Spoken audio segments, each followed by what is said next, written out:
And I really like this, the Joe Rogan quote, you get what you tolerate. Jocko Willink. Jocko Willink. Oh, it's the other with J. Jocko Willink, even better. And we usually, the way we address this particular kind of stress that's very specific to the work that we do, at least here in Hacksoft, is we always tend to run in teams that have a support system. Like you are never on your own. Like the client is acting in a bad way. Well, someone will step up. Someone will come and help you either figure out how to talk with the client, or it will talk on your behalf. And we've seen good results because the things that I observe in other companies is that people are left on their own, and this doesn't help them with the stress and managing things and managing expectations, and removes the joy of the work, which I think it's a really, really bad thing, because you then are just going through the motions to get the paycheck. You can have a happy life and you can balance it.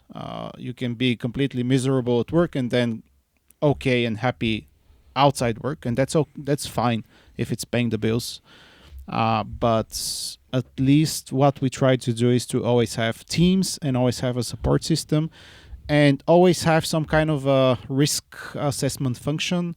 Meaning, if a client gets too toxic, can we just say, goodbye? I've listened to these episodes in the previous season. And that's the hard part, because sometimes if you do something quite drastic, and you always try with diplomacy, like I became a big fan of diplomacy for the last couple of years. You always try to work out the problem in a way that fits both parties, but sometimes you have to figure out, hey, if we remove this client, how is this going to affect us financially? Can we afford it? Do we have to let someone go from the company? What do we have to do? And it's an interesting topic and interesting balance. But this is particularly my observations for the software industry.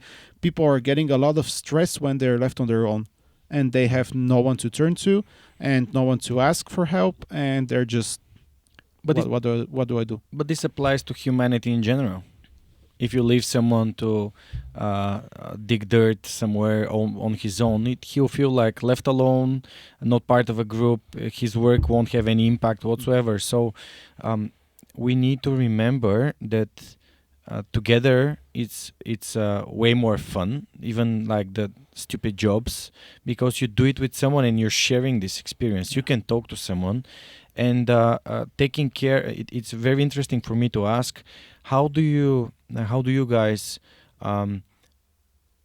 approach people from your team that really need to take care of themselves? Do you encourage them? Do you raise a hand in a way, or do you expect them to raise a hand and say, I'm overworked, I need to have this afternoon for a walk or something like this?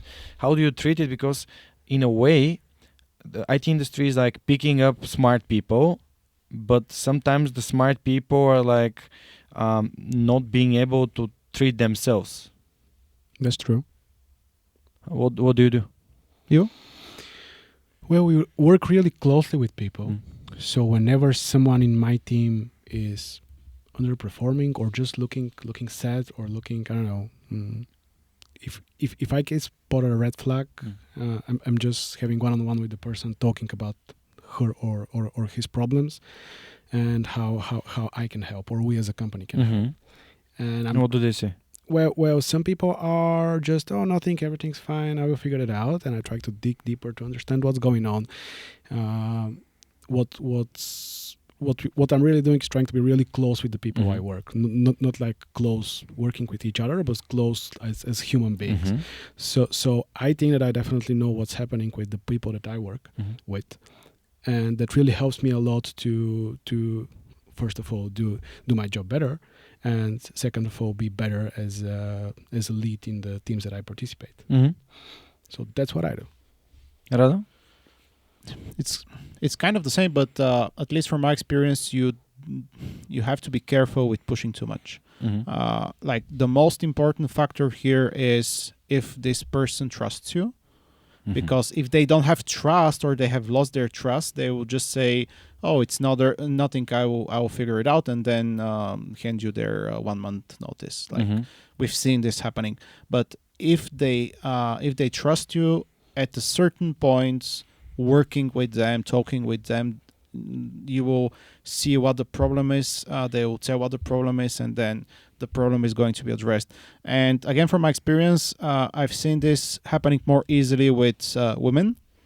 And I've seen men having more of an ego to overcome before we can address a certain problem, because sometimes people feel like they should be able strong to overcome this and be strong on their own. Yeah, this is what we usually do as men.